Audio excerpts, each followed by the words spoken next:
Assalamualaikum warahmatullahi wabarakatuh. Selamat siang teman-teman komunikasi bisnis.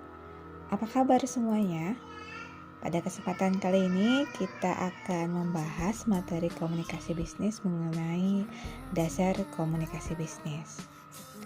Teman-teman, kalau kita lihat dari surat An-Nur ayat 37, mana laki-laki yang tidak dilalaikan oleh perniagaan dan tidak pula oleh jual beli dari mengingati Allah dan dari mendirikan sembahyang dan dari membayar zakat, mereka takut kepada suatu hari yang di hari itu hati dan penglihatan menjadi goncang.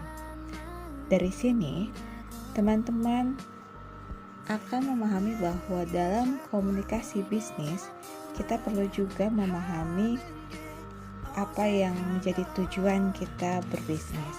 Nah, tujuan berbisnis juga berkaitan dengan dasar komunikasi bisnis. Baik, adapun outline yang akan kita bahas di hari ini. Pertama, kita akan membahas definisi komunikasi bisnis. Kemudian, kita juga akan membahas proses komunikasi bisnis. Yang ketiga, kita akan membahas bentuk dasar komunikasi bisnis.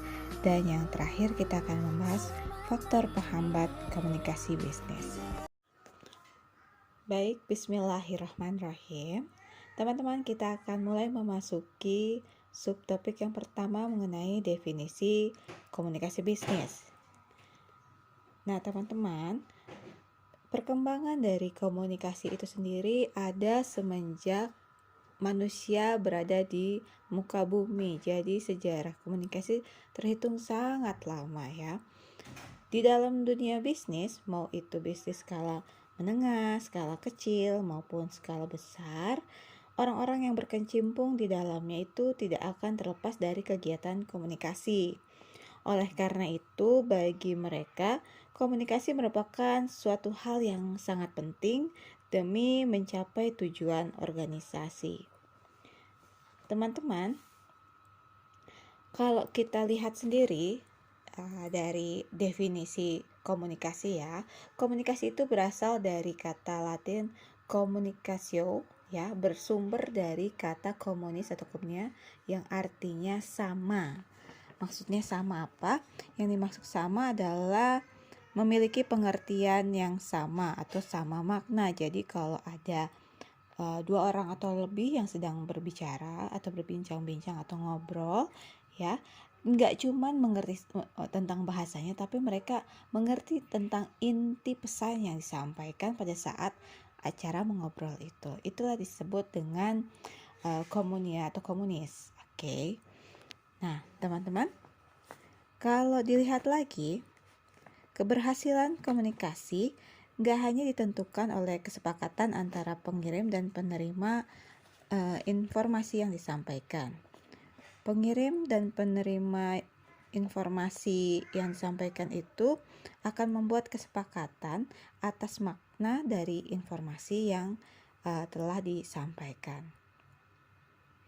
Di dalam dunia bisnis, seorang komunikator itu dituntut untuk memiliki kemampuan berkomunikasi yang baik dan mampu untuk menggunakan berbagai macam media atau sarana komunikasi untuk menyampaikan pesan atau informasi kepada pihak lain secara efektif dan efisien.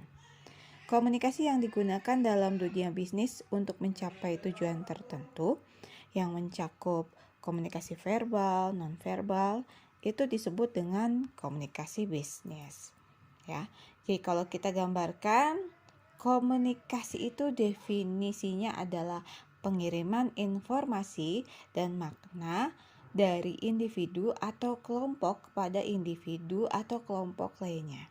Sedangkan bisnis adalah aktivitas manusia yang berkaitan dengan pembelian atau penjualan barang dan jasa untuk memperoleh keuntungan. Jadi gak salah kalau teman-teman yang bilang komunikasi bisnis pasti adalah komunikasi cuan, karena mau gak mau bisnis adalah sesuatu yang ingin memperoleh keuntungan. Berdasarkan dari gambaran definisi komunikasi yang tadi sudah kita sampaikan, kemudian juga ada definisi bisnis yang telah disampaikan, maka kita ambil kesimpulan bahwa komunikasi bisnis adalah komunikasi yang dilakukan antar manusia, manusia dengan kelompok atau kelompok dengan kelompok yang berkaitan dengan pertukaran barang atau jasa untuk memperoleh keuntungan. Nah, ada lagi definisi lain dari komunikasi bisnis, yaitu pertukaran gagasan, pendapat, informasi, dan struktur yang memiliki tujuan tertentu yang dilakukan baik secara personal maupun impersonal dengan menggunakan simbol-simbol atau sinyal. Berdasarkan definisi komunikasi bisnis yang terakhir saya sampaikan, maka kita dapat menggarisbesarkan bahwa unsur-unsur dalam komunikasi bisnis yang pertama, komunikasi bisnis memiliki tujuan tertentu. Yang kedua, pertukaran.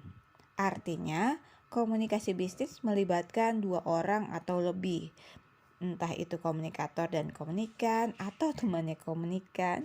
Jadi enggak cuma sendiri. Bedakan ya teman-teman dengan komunikasi intrapersonal, di mana komunikasinya melingkupi diri sendiri. Oke. Berikutnya, gagasan dan pendapat atau opini, informasi dan instruksi merupakan isi dari pesan yang bentuknya beragam, tergantung dari tujuan, situasi, dan kondisi. Yang keempat, menggunakan saluran atau channel personal maupun impersonal yang dapat berupa tatap muka atau menggunakan media tertentu. Yang kelima, menggunakan simbol-simbol atau sinyal yang merupakan alat atau metode yang dapat dipahami oleh penerima untuk menyampaikan pesan. Ya, dan yang terakhir, pencapaian tujuan organisasi ya.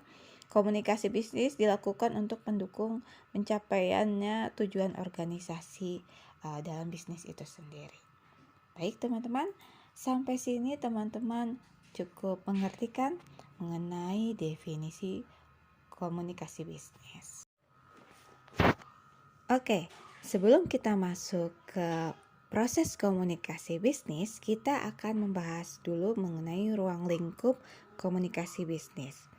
Ruang lingkup komunikasi bisnis adalah semua cakupan ya, semua aspek bagaimana sharing the ideas in the business ya, artinya mencakup suatu lingkup yang sangat luas yang berkaitan dengan pengutaraan, penyaluran, penerimaan, dan pertukaran gagasan. Ada apa aja ruang lingkupnya komunikasi bisnis? Yang pertama ada bentuk komunikasi. Komunikasi bisnis memerlukan penguasaan dan pemahaman dari penggunaan segala bentuk komunikasi, baik itu menerima maupun mengirim pesan. Kemudian yang kedua, keterampilan komunikasi. Kita tidak akan dapat melakukan komunikasi dengan baik jika kita tidak mampu untuk merasakan, menghayati, dan memahami apa yang ada di pikiran atau perasaan komunikan atau penerima pesan kita. Yang ketiga, faktor psikologis, baik itu personality atau kepribadian, appearance atau penampilan, reputation atau reputasi, dressing atau cara berpakaian, dan maturity atau kematangan. Dan yang keempat ada proses komunikasi, baik itu sumber komunikasi, komunikator, pesan, channel atau saluran, kemudian komunikan dan dampak atau juga kita bisa sebutnya dengan feedback ya. Dan yang terakhir ilmu-ilmu penunjang seperti bahasa, sosiologi, dan teknologi. Oke. Setelah itu kita akan memasuki pada proses komunikasi bisnis. Pada slide ini teman-teman sudah dapat lihat ya, ini adalah model dari proses komunikasi bisnis. Terlihat jelas ada beberapa tahap dalam proses komunikasi bisnis. Di sini terbagi menjadi 6 tahap. 1. Pengirim mempunyai ide. Ya, yang kedua, pengirim mengubah ide atau pesan. Yang ketiga, pengirim menyampaikan pesan. Ya, yang keempat, penerima menerima pesan. Yang kelima, penerima menafsirkan pesan. Yang keenam, penerima memberikan tanggapan. Oke, kita masuk ke tahap yang pertama. Pengirim mempunyai ide atau gagasannya, di mana ide-ide yang ada di dalam benak pengirim disaring dan disusun ke dalam suatu memori yang ada di dalam jaringan otak yang merupakan gambaran persepsi kita terhadap kenyataan. Ide yang disampaikan seseorang mungkin akan berbeda dengan orang yang lainnya. Hal ini akan dipengaruhi oleh faktor-faktor yang kompleks pada diri si pengirim, seperti suasana hati, kerangka referensi, latar belakang budaya, kondisi fisik, dan sebagainya. Termasuk di dalamnya asumsi-asumsi yang didasarkan pada pengalaman si pengirim. Kita masuk ke tahap kedua, yaitu pengirim mengubah ide menjadi suatu pesan. Agar ide dapat diterima dan dimengerti secara sempurna, pengirim pesan harus memperhatikan beberapa hal. Yang pertama, subjek. Apa yang ingin disampaikan? Kemudian maksud atau tujuan. Kemudian audiensnya. Ada lagi kita harus memperhatikan gaya personal, dan yang terakhir latar belakang budaya. Pada tahap yang kedua ini ya, tahap ini mengirimkan pengkodean. Ide yang ada yang tadi sudah di tahap 1 ya, dibentuk menjadi suatu pesan dengan mengubahnya ide ke dalam kalimat atau isyarat yang akan menyampaikan makna. Masalah yang dihadapi dalam mengkomunikasikan pesan secara lisan adalah kata-kata seringkali memiliki arti yang berbeda bagi individu yang berbeda ya. Jadi for example, kata cokot untuk orang Sunda itu artinya bawa, sedangkan cokot untuk orang Jawa atau Jawa Tengah itu artinya gigit. Pada saat kalian menjadi seorang pebisnis, ini harus dihindari karena adalah kata-kata yang akan menjadi double makna untuk penerima pesan kita. Oke. Kemudian hal ini akan menyebabkan kesalahpahaman karena pemaknaan yang keliru akan disebut bypassing. Oleh sebab itu, komunikator sebaiknya memilih kata-kata yang lazim dan jelas maknanya bagi pengirim maupun penerima pesan. Ya, jadi kita harus memikirkan latar belakang audiens kita, latar belakang budayanya, supaya tidak adanya bypassing atau makna ganda yang akan dimaknai berbeda oleh penerima pesan kita. Oke, kita masuk ke tahap ketiga, yaitu pengirim menyampaikan pesan ya. Jadi media yang akan digunakan untuk menyampaikan pesan disebutnya saluran ya. Pesan dapat disampaikan melalui entah itu memo, laporan, telepon, pertemuan, atau situs web, termasuk juga surat, presentasi. Itu bentuk-bentuk penyampaian pesan. Saluran komunikasi yang digunakan untuk menyampaikan pesan terkadang lebih pendek, tapi ada juga yang panjang.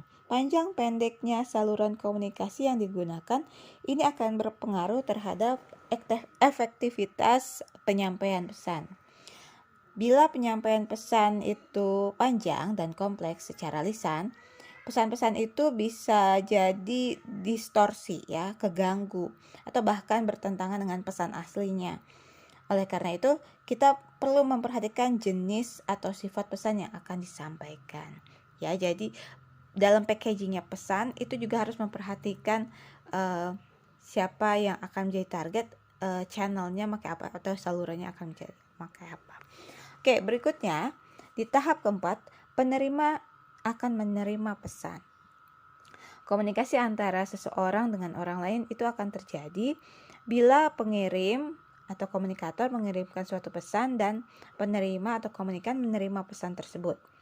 Jika seorang pengirim pesan ya, mengirimkan entah itu surat ya, terjadi komunikasi baru bila penerima surat itu telah membaca dan memahami isinya. Jadi kalau kita ngirim surat ke gebetan terus gebetan nggak baca, itu namanya tidak berkomunikasi ya. Jadi tinggalkan saja. Baik, berikutnya kita masuk ke tahap kelima, yaitu penerima menafsirkan pesan. Suatu pesan yang disampaikan kepada penerima haruslah mudah dimengerti dan tersimpan dalam benak pikiran si penerima. Jadi daripada teman-teman nanti merasa kenapa pesan saya tidak di feedback, kenapa tidak diumpan balik, coba dicerna.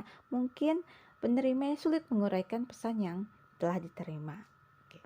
Dan yang terakhir, tahapan yang terakhir adalah penerima memberikan tanggapan dan umpan balik kepada pengirim.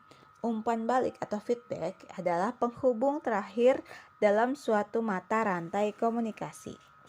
Hal tersebut merupakan tanggapan penerima pesan yang memungkinkan pengirim untuk menilai efektivitas suatu pesan.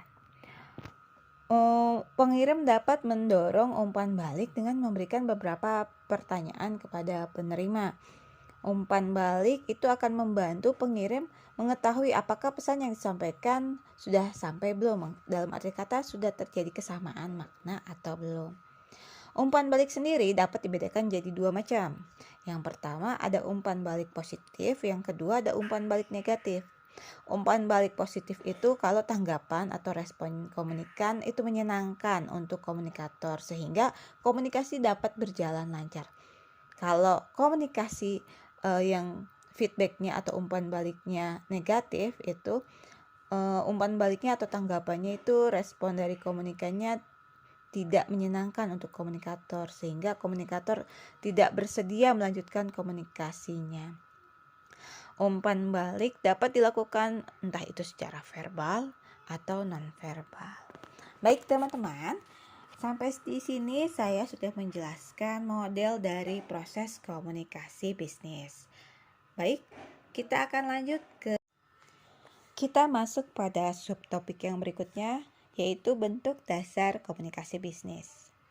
Komunikasi manusia dapat dipahami sebagai interaksi antar pribadi melalui pertukaran simbol-simbol linguistik seperti simbol verbal dan non-verbal.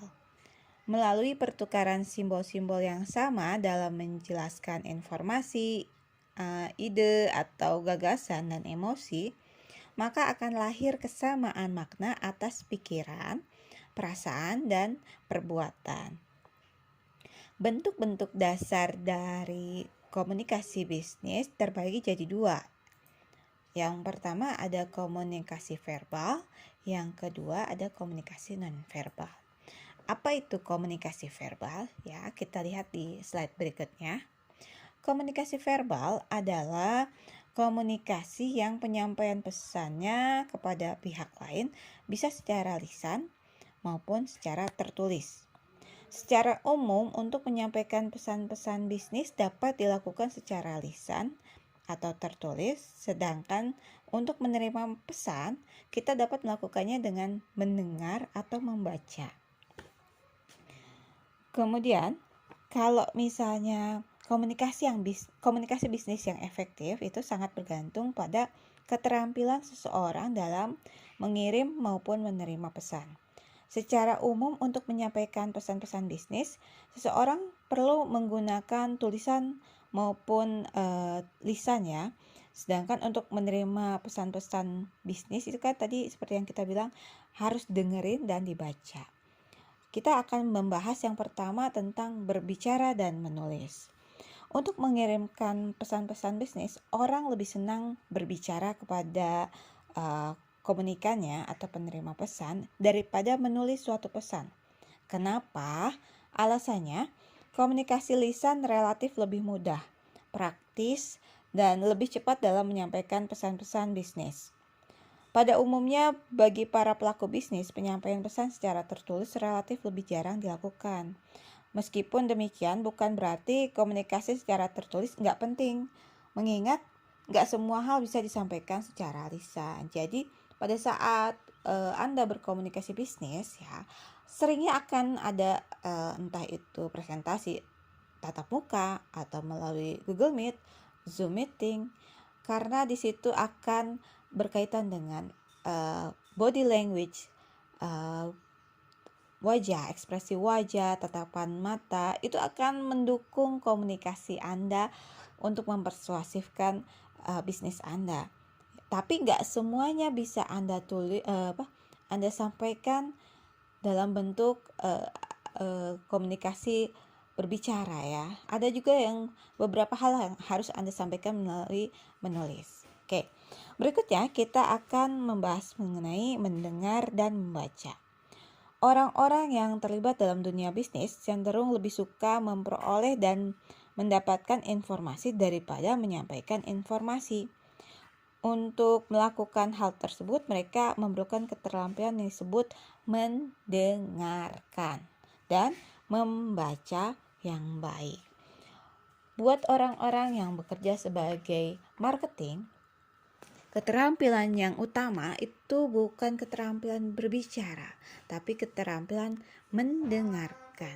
Dengan teman-teman mendengarkan informasi yang diberikan oleh informan atau calon dari rekan bisnis, Anda dapat mengolah data tersebut untuk mempersuasifkan bisnis Anda. Oke, sampai di sini kita membahas komunikasi verbal. Berikutnya kita akan membahas komunikasi nonverbal. Komunikasi nonverbal adalah bentuk komunikasi yang paling mendasar dalam komunikasi bisnis. Menurut teori antropologi, sebelum manusia menggunakan kata-kata, mereka telah menggunakan gerakan-gerakan tubuh, bahasa tubuh, sebagai alat untuk berkomunikasi dengan orang yang lainnya. Contoh ya, menggertakkan gigi ya, itu artinya lagi mikir, oke? Atau berpangku tangan, itu menunjukkan kalau sedang ngelamun. Atau mengerutkan dahi, itu lagi berpikir keras. Atau menggelengkan kepala untuk menyatakan sikap menolak ya. Itu bagian-bagian dari komunikasi nonverbal. Nah, komunikasi nonverbal apa saja yang akan kita klasifikasikan dalam pembahasan komunikasi bisnis? Yang pertama ada ekspresi wajah.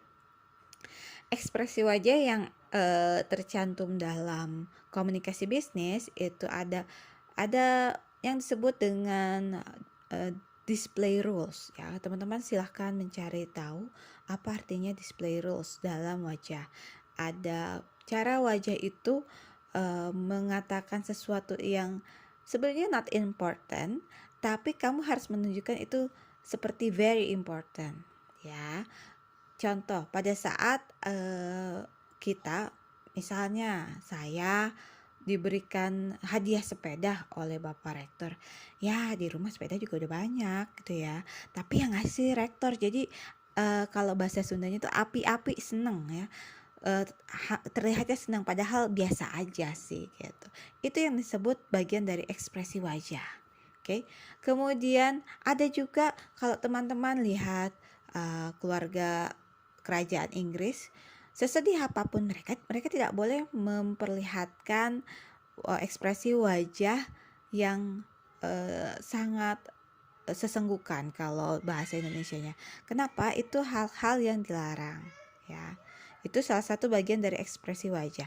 Silahkan teman-teman cari mengenai ekspresi wajah display rules. Oke.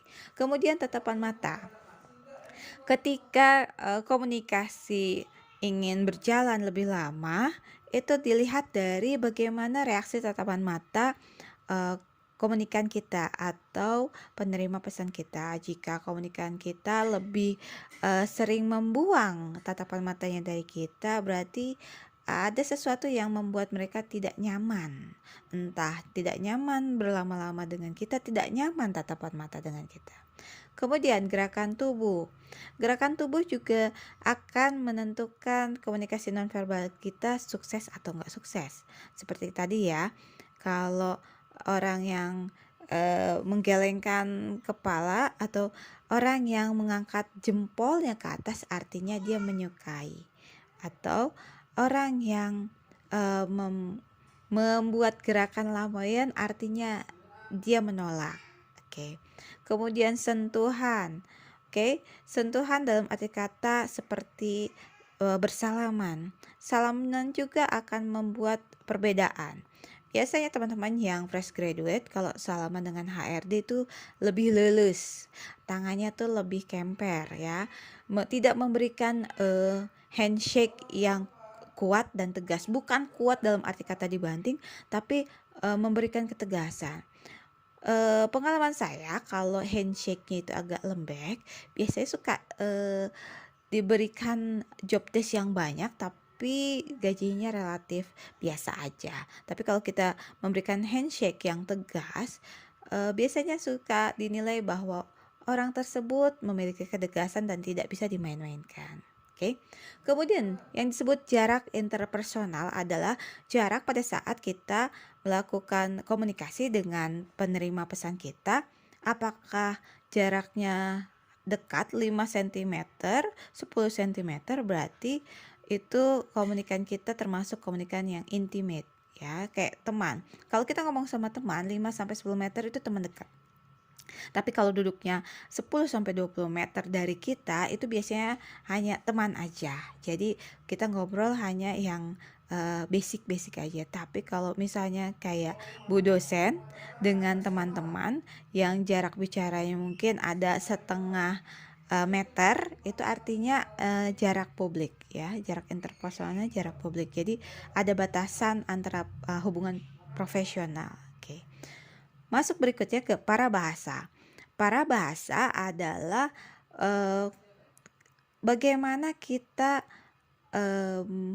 menyatakan, memaknai kata itu, bukan bunyinya, ya. Jadi katanya sama, sayang. Tapi kalau misalnya kita sebutnya sayang, artinya kita penuh cinta. Tapi kalau bilang sayang, itu artinya kita penuh marah. Ya, katanya sama tapi artinya berbeda dengan intonasi yang berbeda. Itulah para bahasa. Kemudian arti faktual adalah atribut apa yang digunakan pada saat kita berkomunikasi bisnis. That's why teman-teman, saya selalu ingatkan di kelas komunikasi bisnis saya, jangan lupa menggunakan office wear karena itu akan membuat kita terlihat lebih formal, lebih bisnis sekali ya, lebih profesional, dan dilihat apakah kita nyaman dengan pakaian bisnis kita. Dan yang terakhir bau-bauan. Bau-bauan juga akan memperlihatkan komunikasi nonverbal kepada penerima. Kalau kita presentasi dengan wangi-wangian, biasanya berarti kita sangat memprepare presentasi kita dan pengen membuat komunikan atau audiens kita itu terpesona. Tapi kalau misalnya bau-bauannya biasa aja, bahkan cenderung apek, itu biasanya kita sudah kelelahan presentasi di mana-mana, atau sudah tidak terlalu berminat untuk memberikan the best goals-nya presentasi kita. Oke. Demikian subtopik mengenai bentuk dasar komunikasi bisnis. Kita akan lanjut pada slide terakhir. Baik, kita masuk pada slide terakhir mengenai faktor-faktor penghambat komunikasi. Jadi ada beberapa faktor yang menghambat komunikasi bisnis dapat berjalan ya. Pertama ya, ada 4 faktor yang kita kelompokkan. Yang pertama, masalah dalam pengembangan pesan. Yang kedua, masalah dalam penyampaian pesan. Yang ketiga, masalah dalam penerima pesan. Dan yang keempat, masalah dalam menafsirkan pesan. Kita masuk kepada faktor yang pertama, yaitu masalah dalam pengembangan pesan. Masalah yang sering muncul dalam pengembangan pesan meliputi adanya keraguan-raguan mengenai isi pesan, kurang terbiasa dengan situasi yang ada atau masih asing dengan audiens yang ada, kemudian terjadinya pertentangan emosional, serta kesulitan dalam mengekspresikan ide atau gagasan. Yang kedua, masalah dalam menyampaikan pesan. Masalah yang sering muncul dalam menyampaikan pesan antara lain faktor fisik. Masalah yang disebut faktor fisik itu berkaitan dengan adanya sambungan kabel atau suara sound system yang kurang baik ya, itu disebutnya faktor fisik. Kemudian ada lampu yang kurang terang atau audiens yang terhalang suatu bangunan atau salin suara yang tidak terbaca ya. Atau masalah lainnya, jika kedua buah pesan yang disampaikan itu memiliki arti berlawanan atau bermakna ganda, atau pesan yang disampaikan melalui saluran penghubung cukup panjang sehingga audiens yang terakhir menerima pesan itu hanya menangkap sebagian kecil dari pesan yang disampaikan. Kayak teman-teman kalau nonton kuis yang ada di televisi yang kata bersambung, di mana komunikator yang pertama menyampaikan satu kalimat yang utuh, penerima pesan yang paling terakhir biasanya hanya mendapatkan satu kata yang terakhir aja. Nah, itu seperti itulah yang disebut masalah dalam penyampaian pesan. Berikutnya, kita masuk ke masalah yang ketiga ya, faktor yang ketiga itu masalah dalam menerima pesan. Masalah dalam menerima pesan ya, penerima pesan juga kadang-kadang mempunyai masalah ya. Masalah yang muncul dalam menerima pesan antara lain. Pertama, misalnya dia menonton atau melihat dengan suara, atau tempat duduknya kurang nyaman, atau lampunya kurang terang, atau kondisi-kondisi yang membuat konsentrasi penerima dalam menerima pesan itu kurang fokus. Termasuk di dalamnya kesehatan penerima pesan. Itu juga dapat membantu dalam menerima pesan ya. Dan yang terakhir, masalah dalam menafsirkan pesan. Masalah utama yang sering terjadi dalam menafsirkan pesan adalah perbedaan latar belakang, perbedaan penafsiran, dan perbedaan reaksi emosional. Ya, yang disebut latar belakang yang berbeda itu maksudnya seperti perbedaan usia, tingkat pendidikan, status sosial, jenis kelamin, kesehatan, latar belakang budaya, agama, dan lain-lain. Itu merupakan perbedaan latar belakang yang nantinya perbedaan latar belakang ini akan menimbulkan perbedaan penafsiran atau perbedaan pemahaman terhadap pesan atau kata yang sama. Sementara itu, perbedaan reaksi emosional mencakup dua hal penting. Yang pertama, artian isi atau konten yang berkaitan dengan subjek suatu pesan, dan dalam artian hubungan ya, yang memberikan sifat suatu interaksi antara komunikator dan komunikan. Komunikasi yang terganggu kalau komunikannya bereaksi secara negatif antara artian maupun isi, itu akan mengganggu dan menghambat komunikasi bisnis. Oke, baik teman-teman, saya rasa sampai di sini materi dasar komunikasi bisnis yang akan saya sampaikan di hari ini. Terima kasih atas kesabaran teman-teman, waktu teman-teman untuk absensi dan membuka link YouTube saya untuk mendengarkan penjelasan dari PDF yang telah saya bagikan. Alhamdulillahirabbil alamin. Subhanaka Allahumma wa bihamdika asyhadu alla ilaha illa anta astaghfiruka wa atubu ilaik. Terima kasih teman-teman. Sampai jumpa lagi minggu depan, dan jangan lupa mohon tinggalkan jejak like dan subscribe. Wassalamualaikum warahmatullahi wabarakatuh.